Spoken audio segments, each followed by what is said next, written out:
Hi everyone, hope you're doing well from wherever you're watching this channel, depending on your time zone. Now, the Kimilili Member of Parliament, Didmus Baraza, has been a close ally of William Samoei Ruto, a member of UDA party, and this is one man who stood with William Ruto at a time when members of Parliament were being punished by Jubilee government just by standing with one William Samoei Ruto. They attempted to sell Ruto in Western at a time when he was not sellable. But the same man announced officially yesterday, politically, dumping UDA party for Ford Kenya party. So, from today going forward, Didmus Baraza will not be championing for UDA politics. But he's a one man who's going to defend Ford Kenya party on ground because he has his own interest in vying for Bungoma gubernatorial seat. And Didmus Baraza has not only just dumped UDA party, he has also reservation on the financial bill. And this is what he's saying on the financial bill. Let me just quote him. Let me be clear on this. MPs will not just pass the bill, but they will scrutinize it before making a decision. That means he is of the idea of maybe doing some amendment here and there before passing the bill. Something that Ruto does not even want to listen to or hear about. He just wants this bill to pass the way it is. But for Baraza, a man who was so much supportive for Ruto, he's telling the people of Kimilili that he will not just vote for the bill. They are going to scrutinize the bill before voting. So for those who understand Luhya, I want you to listen to Didmus Baraza, and for the benefit of those who do not understand Luhya, I am going to tell you exactly what Baraza is saying at the end of this video. Listen to him shortly. Nilikuwa na chama gani ingine ya UDA. Si mnajua namna hiyo? Vile nimepima. Vile nimekaa chini na nikapima. Na pima rula inapima.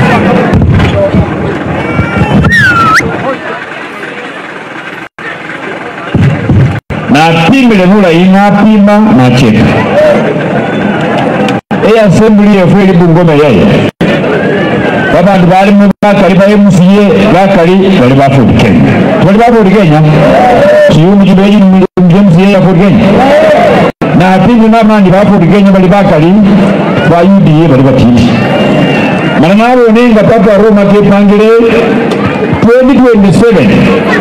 Ba MCA ba Ford Kenya bali bakali ba tumo osika. Wana manje ne ba bishop we Bungoma. Senya na ba mudi ni tofauti. Ida. Nyina wa bishop no mukatolika, nyina kwa bishop mukanza ya Pentecost. Kwenye kana kwa. Wana landi sisi 2027 ni ba bishop wa Bungoma. Kama ni kange kama kalika la bahura mbukuta mbuko bandu na mahukuma la huriyeni.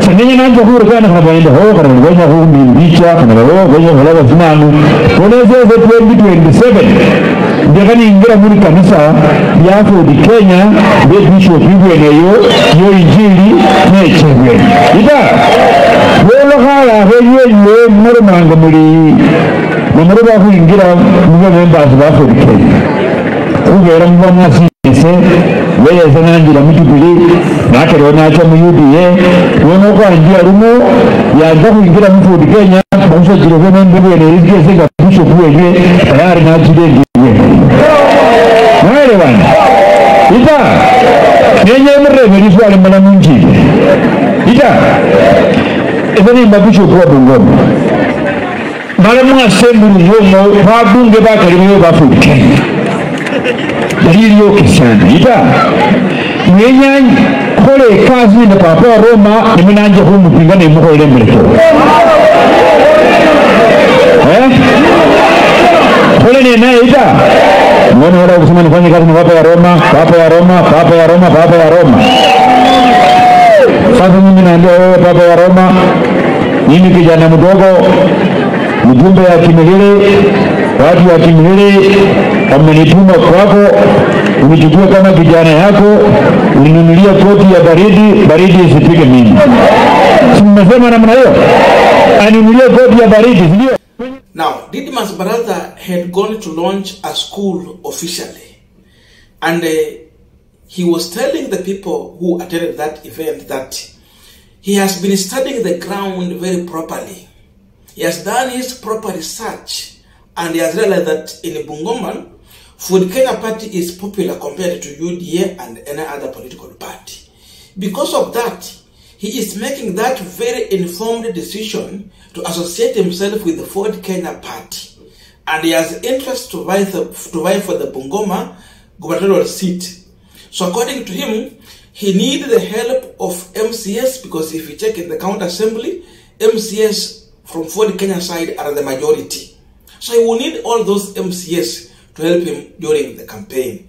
If you check in Bungoma, the majority of members of parliament are from the Ford Kenya Party, not UDA.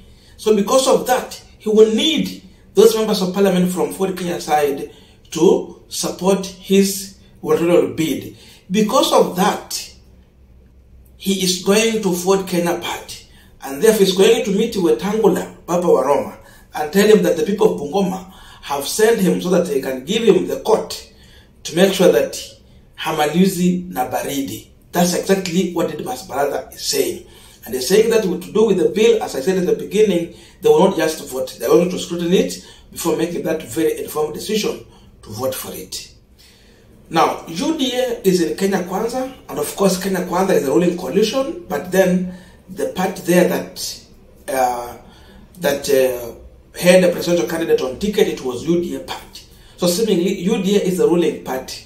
One question someone would ask is that why did Didmus Baraza make this decision to dump the ruling party and go for Ford Kenya Party?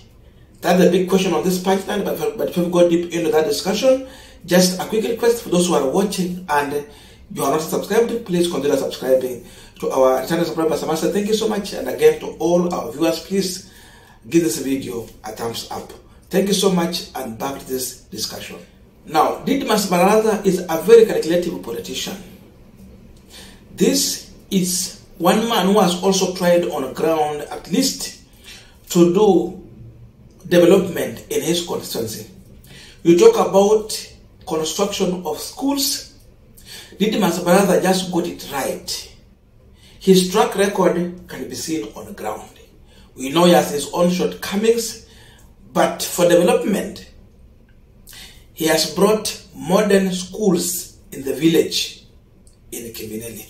That one you cannot take away from Didmus Baraza. So it means this one man was laying his ground to prepare for a big thing ahead of him.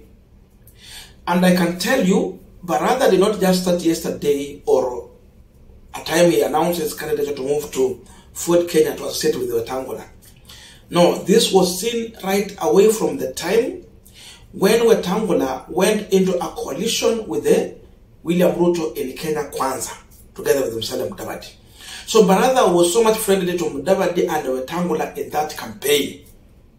You would see him even making a uniform. One side is UDA, another side is ANC. You would see with another uniform, he's making UDA one side, another side is Ford Kenya. That was the only MP who was able to do that. And you would see Baraza on the campaign trail of the current Bungoma governor, Ken Lusaka. So he was closely associating with Lusaka in that campaign, together with Papa Waroma. That tells you that this was a man who was preparing himself. And now, the bombshell came at a time when there was a by-election in Bungoma, after Wetangula was elected as the Speaker of the National Assembly. So, Ford Kenya presented a candidate. We had someone by the name Wafula Wakoli, who was a personal assistant to Wetangula, a very youthful leader. So, Ford Kenya decided to field a candidate, Mwambuma Bonga. Mwambuma Bonga was the former Bumula member of parliament who lost. But Wafula Wakoli has never been a member of parliament, not even an MCA. So he was competing with someone who had already served as a member of parliament. Didmus Baraza risked, and he decided to go and campaign for the Ford Kenya candidate against the UDA candidate.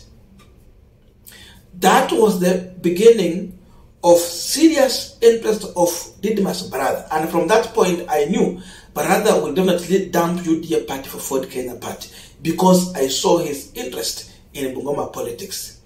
And the interest wasn't for the senator. It was clear this man was calculating to become the next Bungoma governor after Lusaka. And Baraza was in a bitter engagement with people like Beni Wanyonyi and other UDA members of parliament in Bungoma who were supporting the candidature of Mwambuma Bonga, including Boni Khalwale all the way from Kakamega. They differed completely. But Didmus Baraza stood his ground, and indeed they delivered Wafula Okoli as the senator of Bungoma. That tells you that Wetangula is not a man you can wish away in Bungoma politics. Mahali pengine unaweza jaribu, lakini ya Bungoma from 2013 there, tangu tuko na devolution, Wetangula has never got it wrong. He supported Lusaka, and Lusaka became the first governor.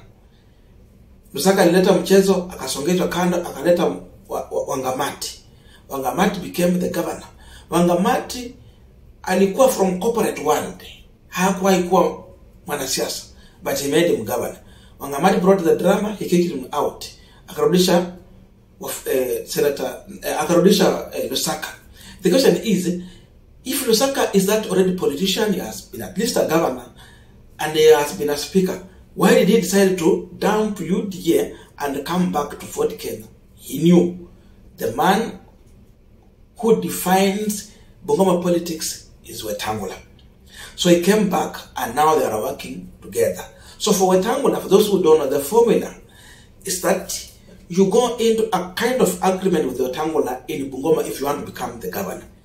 He don't have any interest on becoming governor, but you go into in that agreement that at least you will give him some positions in that county so that he can field his people. Ako na watu wake pale. So kama ni sisi ama nini, lazima mgawana. Umpe kama ni 3 au 4 zake. Then from there you work together. That's the only way you will work with Wetangula. And that was the beginning of the war between him and Wangamati. Wangamati alikuja akaruka hiyo agreement. Ikakuwa ni shida. And of course for Lusaka worked with Wetangula. But the problem was that now he had jumped to Jubilee. So they could not work because Wetangula now was supporting the Raila candidature. And because of that, he had to bring someone who will be seen as the NASA kind of candidate who will be supporting the NASA ideas, but not any other individual. So Didmus Baraza knew that for him to succeed, he will need the hand of Masika Wetangula.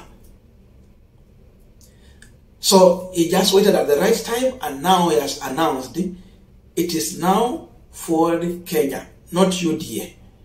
And this explains the failure of William Samoei Ruto to turn UDA party into the only party in the next election.